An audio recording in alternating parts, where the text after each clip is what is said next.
everyone and welcome to my new video.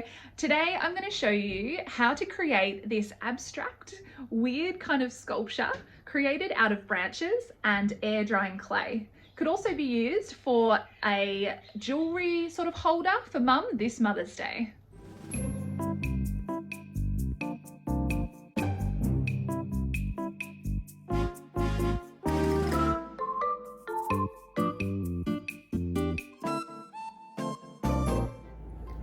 Some things that you'll need for our lesson today is some air drying clay. Now the brand I use is called Das and it's quite good quality. However, you can get lots of different types of air drying clay from heaps of different retailers. I believe Kmart sells some as well as Officeworks.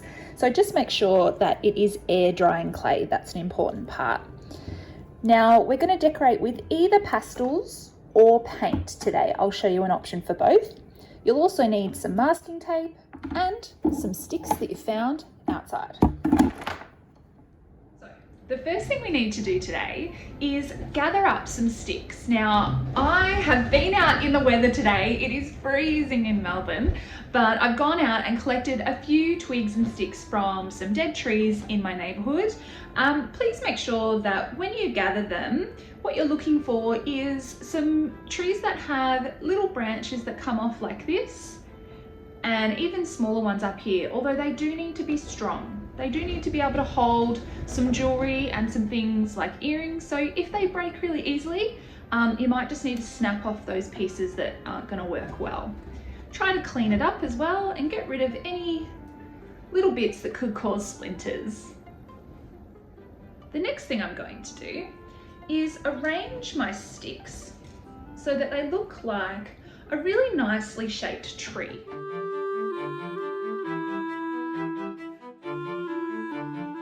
Get them in a nice strong lock like that.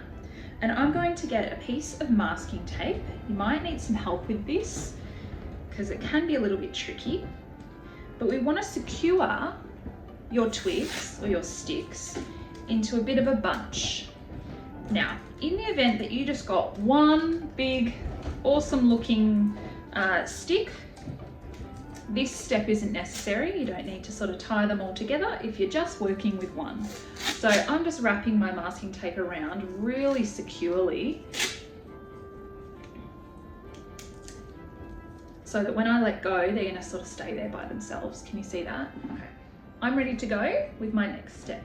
So just a few little basic lessons when using air drying clay if you haven't before. What happens is the air around us starts to make the clay dry out. And so the longer you're working with it, the harder and more crackly it's going to become. So you do need to work fairly quickly. Now, if you're finding that you're getting some gaps and things like that here, a little fingertip of water will help when smoothing it out. So I'm using a little bit of pressure. Can you see that? Using my finger to push the cracks together, and the little bit of water helps to soften it as well. If you use too much water, it will literally turn to mud. So you don't want to use too much at all, just a little bit to soften. Now, once you have a nice chunky sort of brick like this, you're ready to use it for your artwork. So I would estimate that I have about ½ a kilo here, but my tree shape is quite big. So I'm gonna need that amount to keep this nice and solid. If yours is smaller, you might get away with using less. So our air drying clay is going to work as a base for our tree today. And we want to be able to have it standing up straight. So it needs to create a solid platform. And what I'm going to do is just wrap my clay around the base of my tree. You might need some help with this, and I'm squeezing it. We want to make sure that no little bits of tree are sticking down the bottom there. Can you see that? So I need to bring some of the clay down so that the clay is going to be able to be flat on a surface like that.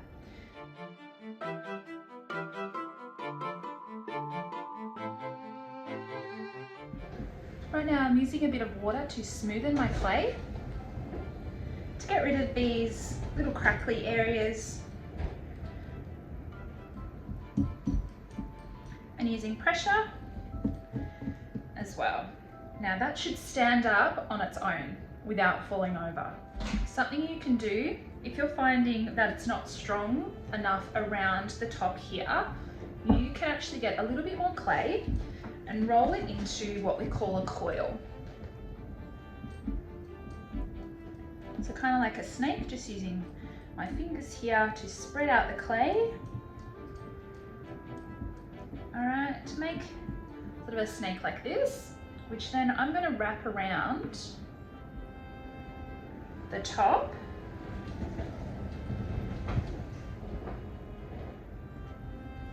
Can you see how that just gives it a little bit more strength at the top there? Another thing you could do if you wanted to is scratch some lines or some spots. You can do whatever you like with the clay. You can just choose to leave it flat as well if you prefer.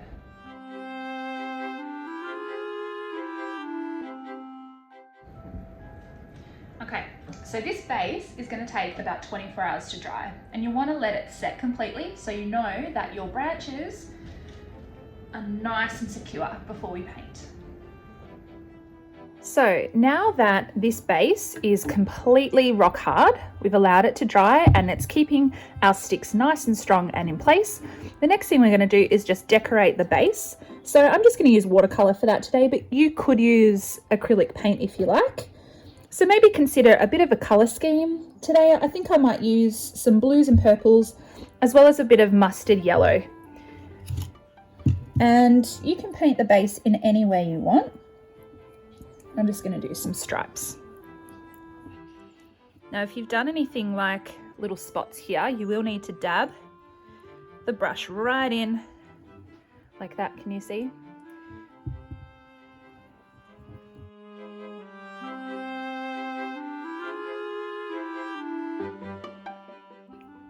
This is quite tricky to paint because the sticks are sort of sticking out and hitting everything, but just do your best.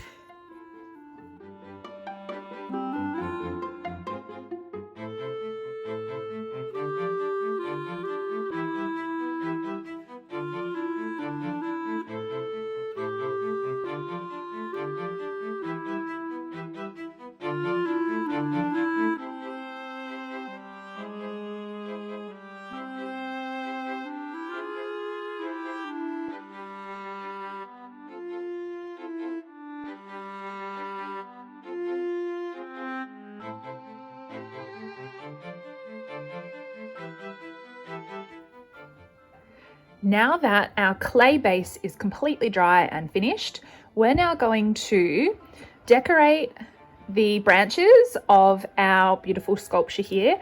And the way I'm going to do that is just by sectioning each of the areas with a little bit of masking tape. It is a fiddly kind of exercise, but the idea is to create different size lengths that we're going to paint and decorate, and it just helps us to get a nice clean edge there.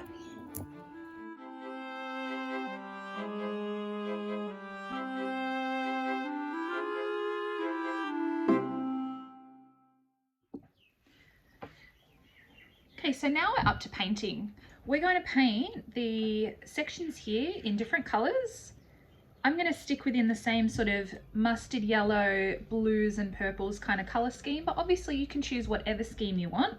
But now we've switched to using acrylics. So I'm just going to take some time. Now it is tricky because it's a rounded kind of medium. It's not a flat surface and there's texture to it. So I'm just going to try to, as neatly as possible, paint each of the sections in a nice thin layer of paint.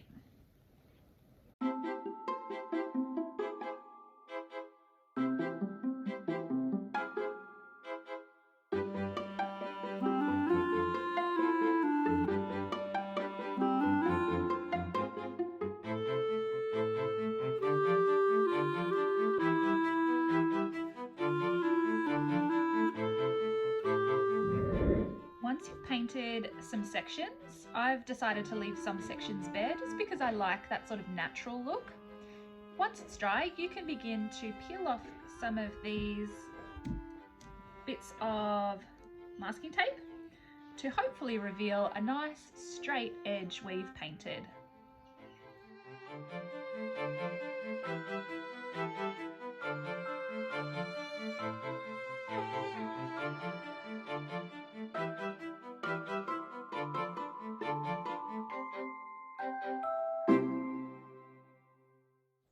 Now that the masking tape has all been taken off, you can see these clear sections of colour for our sculpture. Now, an extra thing you could do is go in again and add some pattern, which would look really beautiful. In a previous video, I have shown you all about patterns, so you could use some of those ideas. Otherwise, I can show you some more now. I'm going to use the same colour palette, but just mix up the colours a little bit. So for example, on my blue section here, I might paint some purple, and I'm going to use a smaller brush this time. And some different things you could do is obviously some stripes.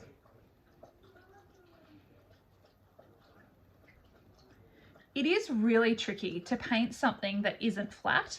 Being a rounded surface means you do need to twist and turn it a lot. So it is quite a tricky thing, but it looks fantastic at the end, so I encourage you to see it through.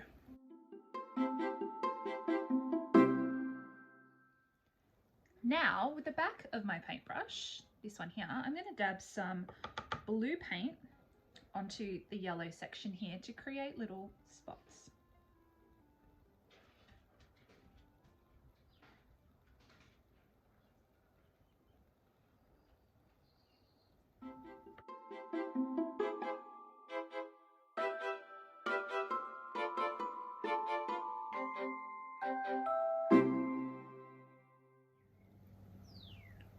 I'm even going in now with some metallic paint. I've chosen a nice bronze here, just to add some little sparkles here and there.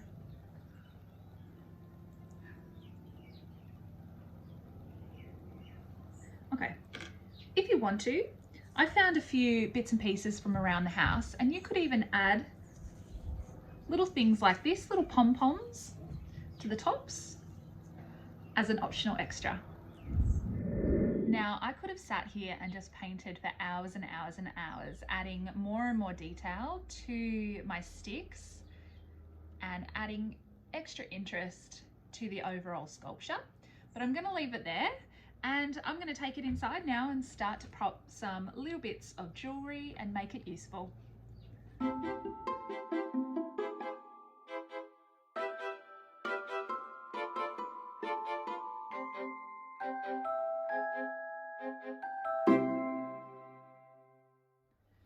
So it's as simple as that. I really hope that you've enjoyed the lesson today and had a go at creating a weird sort of sculpture using air drying clay, paint and other bits and pieces. Please make sure that you like and comment on our page, as well as subscribe to Artlife for future videos. Thanks for joining us. Take it easy.